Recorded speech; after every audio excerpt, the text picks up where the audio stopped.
நீங்கள் ஒரு மெக்கானிக்கல் இன்ஜினியராக இருந்தால் கேலிப்ரேஷன் பற்றி தெரிஞ்சுக்க வேண்டியது ரொம்பவே முக்கியம்.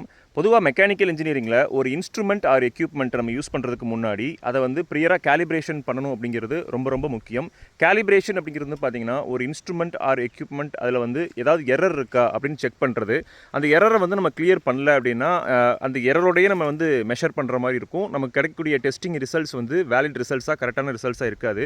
ஸோ பீரியாடிக்கல் கேப்பில் வந்து மெக்கானிக்கல் இன்ஜினியரிங்கில் வந்து ஒரு மெஷரிங் இன்ஸ்ட்ருமெண்ட்ஸ் ஆர் எக்யூப்மெண்ட் வந்து நம்ம கேலிப்ரேஷன் பண்ணுறது அப்படிங்கிறது வழக்கம். இந்த கேலிப்ரேஷன் அப்படிங்கிறது வந்து பார்த்தீங்கன்னா நிறைய இன்ஸ்ட்ருமெண்ட்ஸ்க்காக வெர்னியர் கேலிப்பர், மைக்ரோமீட்டரு, லேபில் இருக்கக்கூடிய டெஸ்டிங் எக்யூப்மெண்ட்ஸு, இந்த மாதிரி நிறைய விஷயங்களை வந்து நம்ம கேலிப்ரேஷன் பண்ணுவோம். எந்தெந்த எக்யூப்மெண்ட்டை கேலிப்ரேஷன் பண்ணுவோம் அப்படிங்கிறது வந்து பேஸ்ட் அப்பான் த இண்டஸ்ட்ரியை பொறுத்து மாறும். இப்போ வந்து கேலிப்ரேஷன் பார்க்கும்போது நம்ம ரெண்டு விஷயம் தெரிஞ்சுக்கணும். NABL அக்ரெடிட்டேஷன், அதாவது national accreditation board for testing and calibration laboratories, இதுதான் வந்து NABLக்கான அப்ரிவியேஷன்.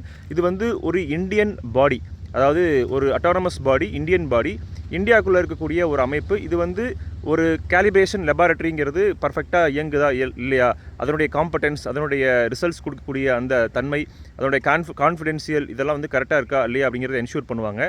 ஸோ இது இல்லாமல் இன்டர்நேஷனல் லெவலில் ISO 17025, அதாவது ISO/IEC 17025 அப்படிங்கிறது முக்கியமான ஸ்டாண்டர்ட் ஒரு கேலிப்ரேஷன் லெபார்ட்ரியை ஆடிட் பண்ணுறதுக்கு.